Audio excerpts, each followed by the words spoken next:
Hi folks, I'm Ashraf Ingora. I'm a language and soft skill trainer, life business and parenting coach. Ashraf the mover and shaker में marvellous memory part 3 में आज हम memory से related कुछ और बातें देखेंगे. Generally we see and hear but we don't observe and listen. सामान्यतः हम देखते हैं और ध्यान से नहीं देखते, सुनते हैं मगर ध्यान से नहीं सुनते. कहा जाता है कि we see with our eyes, we hear with our ears. Actually हम अपनी आंखों से देखते नहीं बल्कि हमें दिखाई देता है. आप मुझे देख रहे हैं लेकिन मेरे अलावा आपको एरिया विजन के कारण और चीज़ें भी दिखाई दे रही हैं. उसी तरीके से आप मेरी आवाज़ सुन रहे हैं, उसके अलावा मान लीजिए कोई और बात कर रहा हो तो वो भी आवाज़ आपको सुनाई देगी. कोई गाड़ी अगर उधर से गुजरेगी तो उसके हॉर्न की आवाज़ सुनाई देगी. कोई हंसेगा तो उसकी हंसने की भी आवाज़ सुनाई देगी.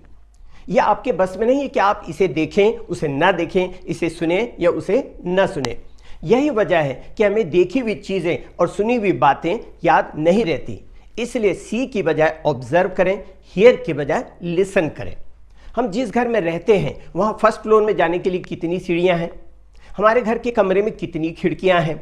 हम जिस व्यक्ति से घंटों बातें करते हैं उसके वापस चले जाने के बाद आपसे कोई पूछे कि उस व्यक्ति ने किस रंग का पैंट और या शर्ट पहना था या उस लड़की ने किस रंग का शलवार सूट पहना हुआ था, ये हमें याद नहीं रहता. उसी तरह आपके शर्ट में कितने बटन हैं, आपकी गाड़ी का नंबर क्या है, ट्रैफिक लाइट के सिग्नल जो होते हैं वो कौन सा पहले कौन सा बाद में रहता है, हाथ की घड़ी में कौन सा 6 है, इंग्लिश वाला 6 है या रोमन वाला 6 है, ये सिर्फ चिन्ह है, निशान है. ऐसी बहुत सी अवस्थाएं हैं जहां हम सिर्फ देखते हैं मगर ध्यान नहीं देते. इस ऑब्जर्वेशन को मैं आपको एक इंटरेस्टिंग एग्जांपल से समझाता हूं. एक टीचर क्लास में आकर बोर्ड में लिखता है, I shall not teach the class today, I shall not teach the class today, और चला जाता है. सारे लड़के और लड़कियां बैठे हुए होते हैं. उनमें से एक लड़का झूमता हुआ आता है और आकर के सी को मिटा देता है. अब बचा सी हटाने के बाद, क्लास में से सी हटाने के बाद बचा LASS. लस मतलब होता है लड़कियां, लड़की, और उसका प्लूरल होता है लसेस. अब सारे लड़के ठाका मार के हंसने लगते हैं, सारी लड़कियां चुप. उन्हीं लड़कियों में से एक लड़की मुस्कुराते हुए आती है और L को मिटा देती है, LASS में से L को मिटा देती है. अब बचता है SASS. इसका मतलब होता है गधा. इसका मतलब सेंटेंस क्या हुआ, I shall not teach the age today, अर्थात आज मैं गधों को नहीं पढ़ाऊंगा. इसे कहते हैं स्मार्ट रिटॉर्ट. उसी तरह देखिए कि कुछ लोग ध्यान से कैसे सुनते हैं और किसी शब्द के पीछे छुपे हुए अर्थ को समझकर जवाब देते हैं. अब्राहम लिंकन साधारण जिंदगी जीते थे. USA के प्रेसिडेंट होने के बावजूद भी वे अपने जूते खुद पॉलिश किया करते थे. एक बार इंग्लैंड की महारानी वहां पहुंची तो उसने देखा कि अब्राहम लिंकन अपने जूते खुद पॉलिश कर रहे थे. अगर वो पूछती कि आप अपने जूते खुद पॉलिश करते हैं क्या, तो वो कहते हैं हाँ मैं अपने जूते खुद पॉलिश करता हूं. लेकिन इंग्लैंड की महारानी ने उनका कमेंट क्या था, क्यों अमेरिकन लोग अपना जूता खुद पॉलिश करते हैं क्या? तो सीधा ब्लेम अमेरिकन पर था बजाय उसके कि पर्टिकुलर उनको कहना. अब्राहम लिंकन इसके पीछे छुपे हुए व्यंग को समझ गए. वे मुस्कुराए और उन्होंने जवाब दिया, क्यों ब्रिटिश लोग दूसरों का जूता पॉलिश करते हैं क्या? तो अपना जूता तो कोई भी पॉलिश कर लेता है लेकिन दूसरों का जूता पॉलिश करने वाला होता है मुची. तो इस तरह सारे ब्रिटिश हो गए मुची. हर चीज को ऑब्जर्व करना अगर आप अपनी आदत बना लेते हैं तो आपकी मेमोरी शार्प हो जाएगी.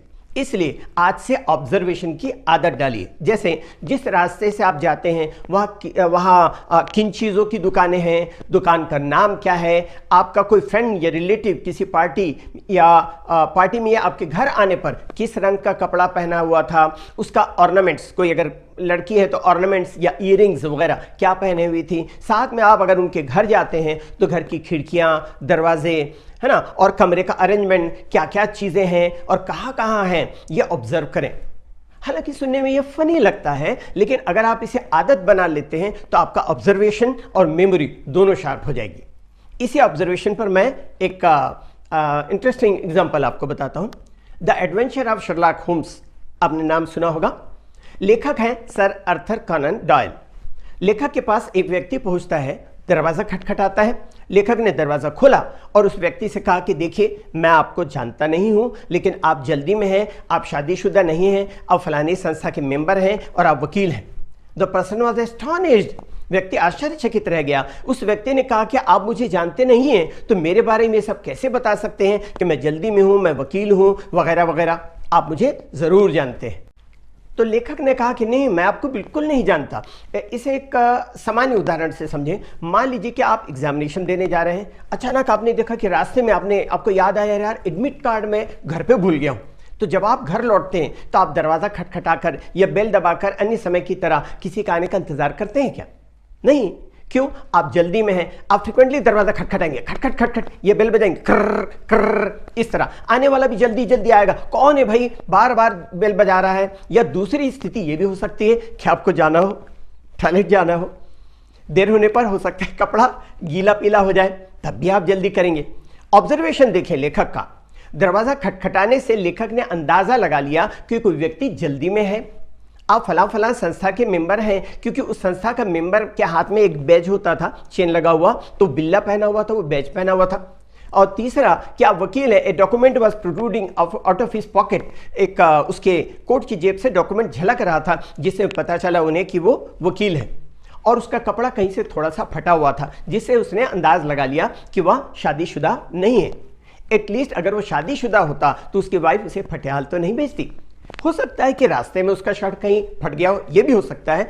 देखिए, टॉप टू टो देख करके, सिर से पैर तक देख करके उन्होंने एक ही झलक में ऑब्जर्वेशन किया कि उस तरह ऑब्जर्वेशन किया और पता लगा लिया कि वो व्यक्ति में ये जो 3-4 बातें जो मैंने बताया वो है।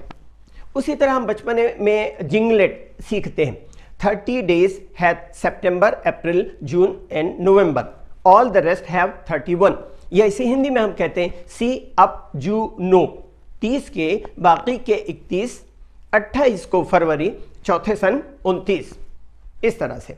तो 4 साल के बाद 29 का महीना होता है। लेकिन जब भी हमें किसी महीने के दिन को याद करना होता है तो उस जिंगलेट को हमको दोहराना पड़ता है।